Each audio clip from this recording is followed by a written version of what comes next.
Good afternoon. Well, here we are again, Wednesday. Well, the weeks just kind of go around and around, and I hear some people say, "Oh, I wish it was Friday again." I said, "You're just wishing your life away." Well, I've got a couple songs to sing for you this afternoon, and I got a couple little stories I want to tell you about.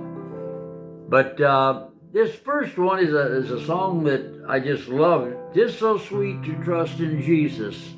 And this, the lady here that wrote this song, she had really some bad times in her life.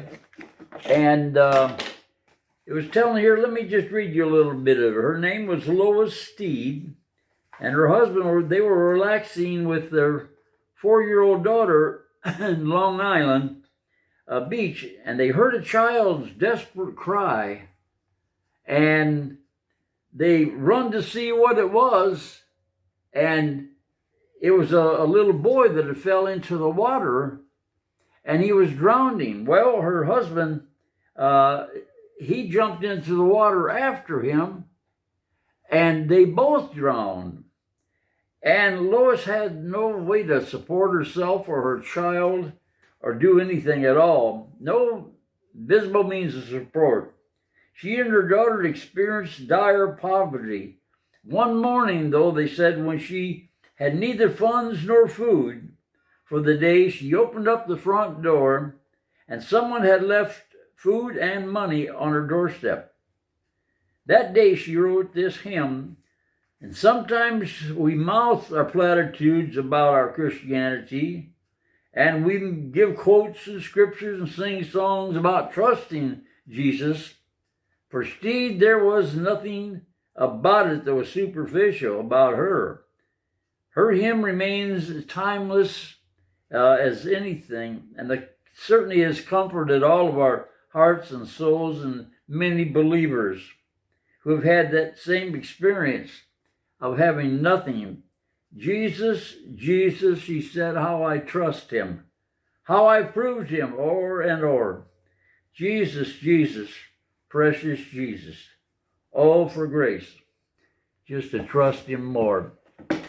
You know, sometimes people will say, well, you didn't get something or the other because you didn't have enough faith. I've heard them even say that some people didn't get their healing because they didn't have enough faith.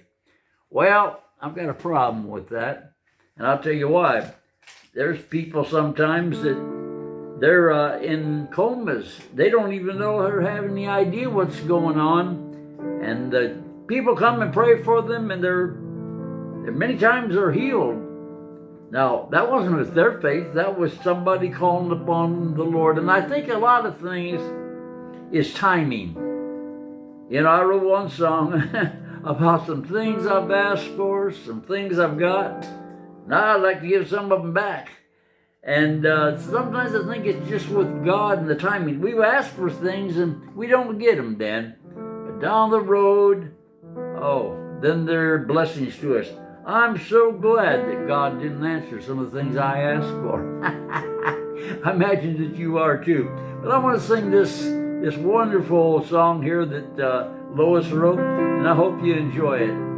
'Tis so sweet to trust in Jesus, just to take him at his word, just to rest upon his promise, just to know thus saith the Lord.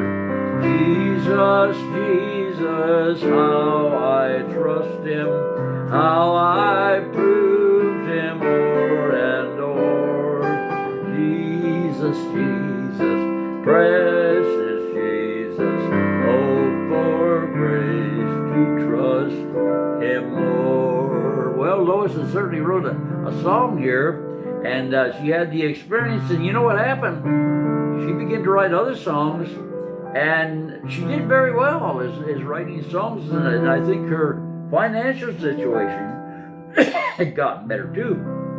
Well, this is the last verse says, oh, how sweet to trust in Jesus, just to take him at his word. Jesus, Jesus.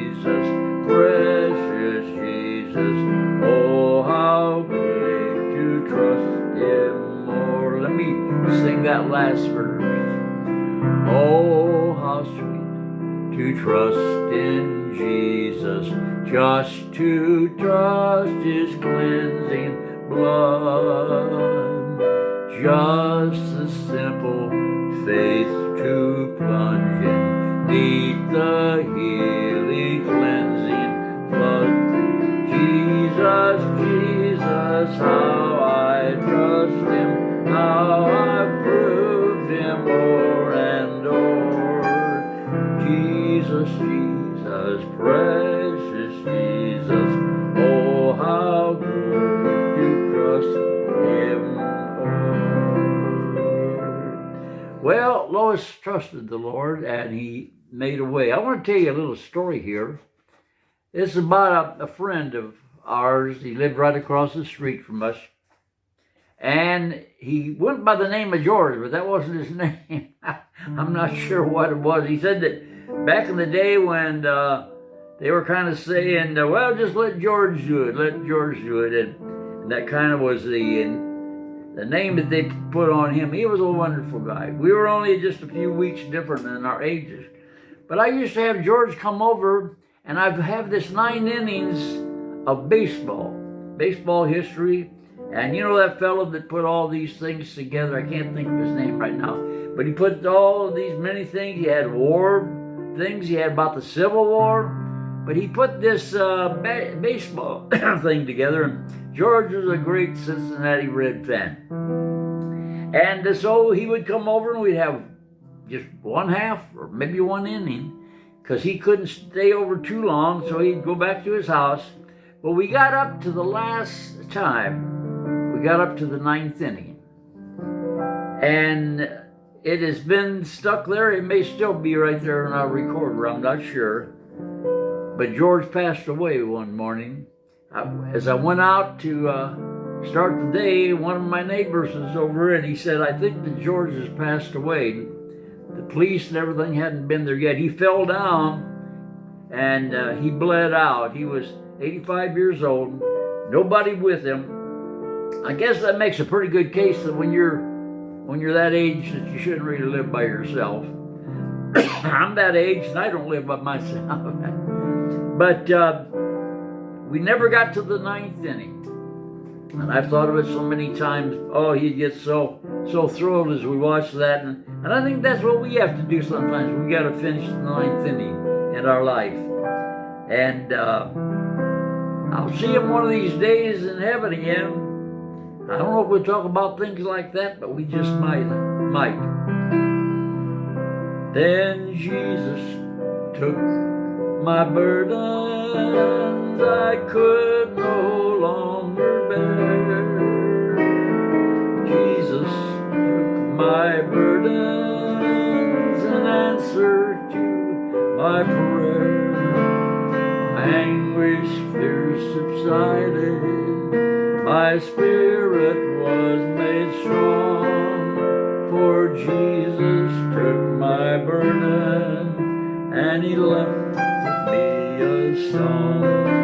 Yes, Jesus took my burden I could no longer bear. Jesus took my burden in answer to my prayer.